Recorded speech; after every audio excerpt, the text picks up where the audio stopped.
샬롬, 성경 속 여인들의 신앙과 삶, 믿음의 여인들, 라헬, 첫 번째 시간입니다. 외모는 아름다웠지만 내면은 실망스러웠던 여인. 두 종류의 아름다움이 있다. 하나님께서 태어날 때 주신 꽃과 같이 아름답지만 곧 시들어버리는 아름다움과 하나님의 은혜로 거듭날 때 하나님께서 허락하시는 아름다움이다. 그런 아름다움은 결코 사라지지 않고 영원히 피어 있다. 아브라함 카이퍼. 라헬은 다소 어리둥절하여 우물가에 서 있는 낯선 사람을 힐끗 바라보았다. 매일 하던 대로 양들이 물을 마시게 하려고 그곳에 왔다가 겨우 몇 분 전에 그를 만났을 뿐이다. 그녀가 우물 곁으로 가까이 갔을 때 그 낯선 사람이 우물 입구에서 한 손으로 돌을 옮겨놓고 있었고 그녀는 그것을 감탄스러운 눈으로 지켜보았다. 그 일은 보통 서너 명의 장정이 함께 해야 할 만큼 힘든 일이었기 때문이다. 그녀는 전에 그를 본 적이 없었지만 전혀 낯선 사람 같지 않았다. 어딘가 낯이 익었다. 잠시 후 그녀는 그 이유를 알았다. 그는 자신이 그녀의 사촌이라고 소개했다. 야곱이라는 이름을 가진 그는 그의 아버지 이삭과 결혼하기 위해 수년 전 자기 집을 떠나 가나안으로 갔던 그녀의 고모 리브가의 아들이었다. 내가 아름답다고 생각하는구나. 자신을 바라보는 그의 태도를 슬쩍 훔쳐보며 그녀는 이렇게 생각했다. 이런 생각은 라헬에게 전혀 새롭지 않았다.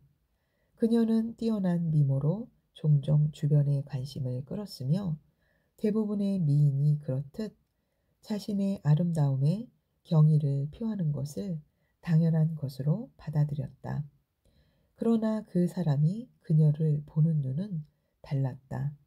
야곱의 두 눈에서는 사랑의 불꽃이 일어났고 그의 입맞춤은 이제 막 도착한 친척으로서의 의례적인 인사 이상이었다.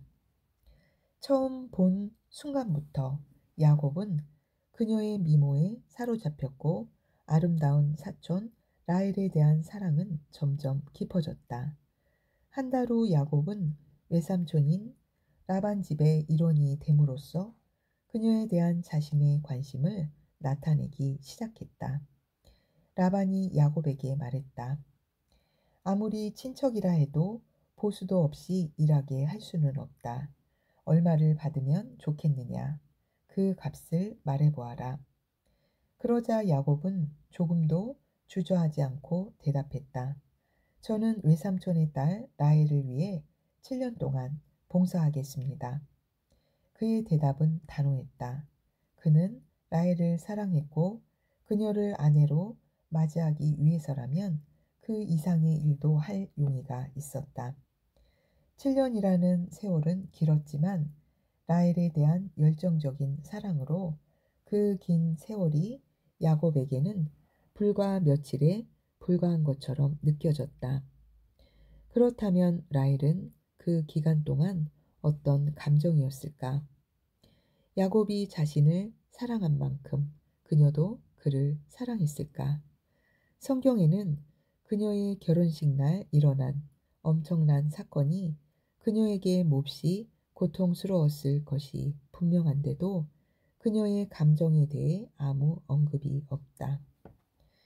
무엇이 자신에게 가장 유익할지 생각한 라반은 목표를 달성하기 위해 잘못된 방법을 사용하는 것도 서슴지 않았다. 그는 못생기고 나이 많은 딸 레아를 먼저 결혼시키려고 라헬에 대한 야곱의 열정적인 사랑을 계획적으로 이용했다. 결혼식 날 야곱의 방에 라헬 대신 레아를 들여보냄으로써 라반은 야곱을 속이고 라헬 대신 레아와 결혼시켰다. 다음날 아침 야곱은 라반의 속임수에 화를 내고 항의했지만 라헬의 반응에 대해서는 성경에 아무런 기록이 없다. 7년 동안 야곱이 라헬을 그리워한 것처럼 그녀도 야곱을 그리워했을까? 신부를 바꿔친 것이 그녀의 마음에 슬픔을 가져다 주었을까? 그녀의 속마음은 어떠했을까? 그녀의 외모만큼 그녀의 내면도 아름다웠을까? 상황에 대한 그녀의 반응이 그에 대한 답이 될 것이다.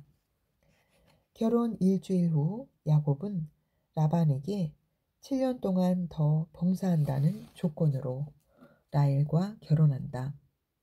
한 남자가 두 여자와 결혼했을 때, 특히 그 여자들이 자매인 경우에는 문제가 매우 심각해진다.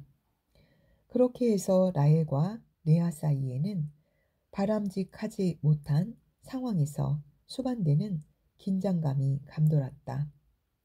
야곱이 라헬은 사랑하고 레아는 사랑하지 않는다는 사실이 사태를 더욱 악화시켰다. 자신을 사랑해주지 않는 남편과 함께 사는 고통을 경험한 레아는 하나님께 매달렸다. 그래서 하나님은 레아에게 6 아들과 딸 하나를 주셨다. 외적인 아름다움을 갖지 못했던 레아의 내적 아름다움은 고통 속에서 점점 성숙해졌고 그녀는 더더욱 하나님을 경외했다.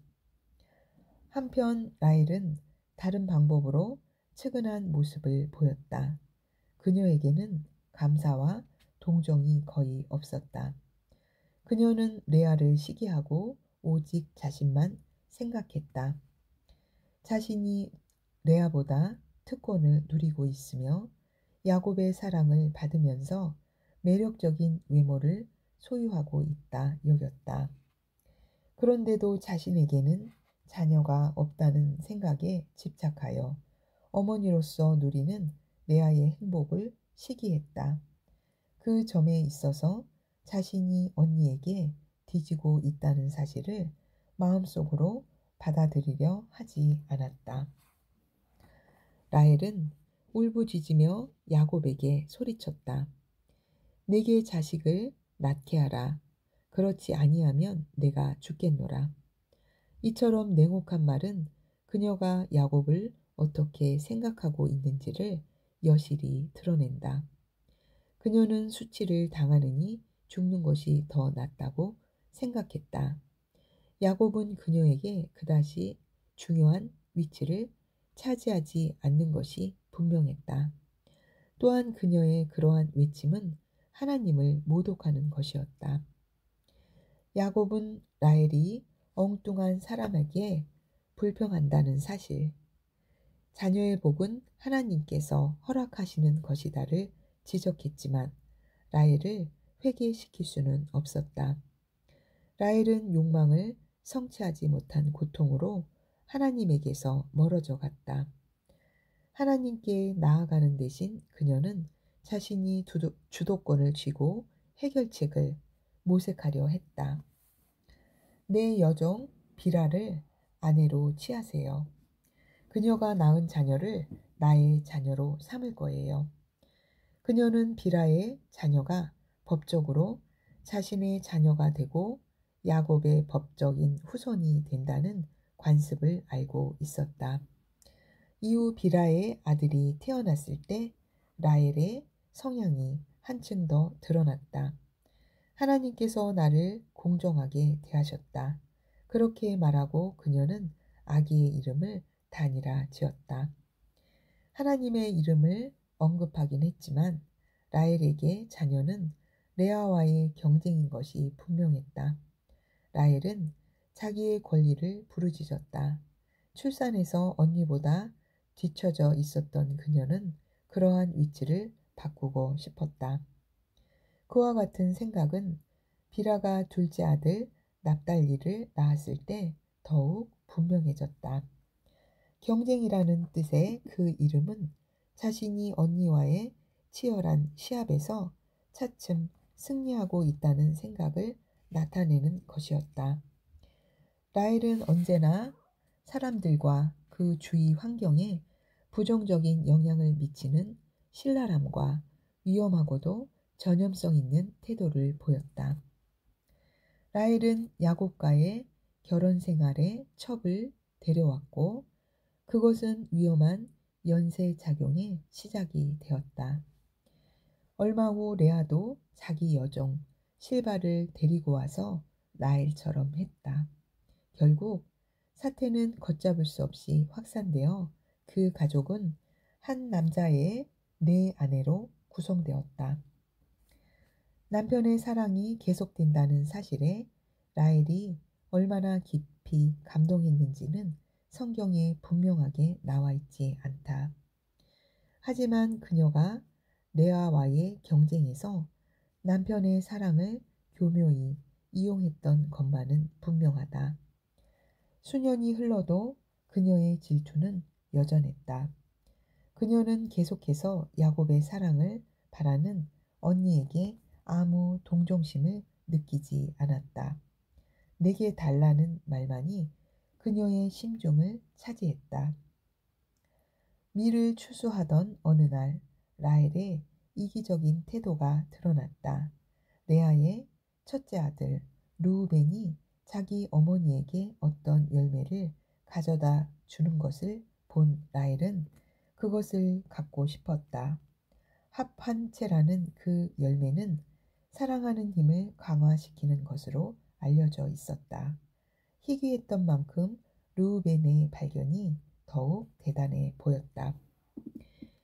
언니의 아들이 가져온 합한채를 주세요. 그러면 오늘 밤 야곱과 동침하게 해줄게요.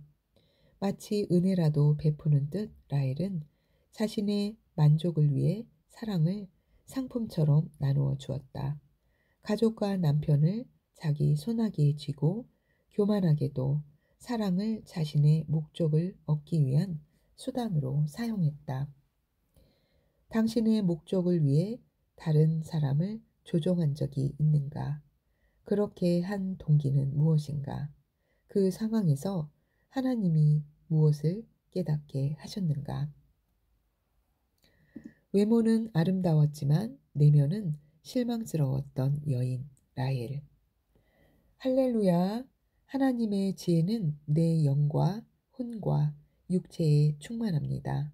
건강도 치유도 나의 것입니다. 예수님의 이름으로 축복합니다. 아멘.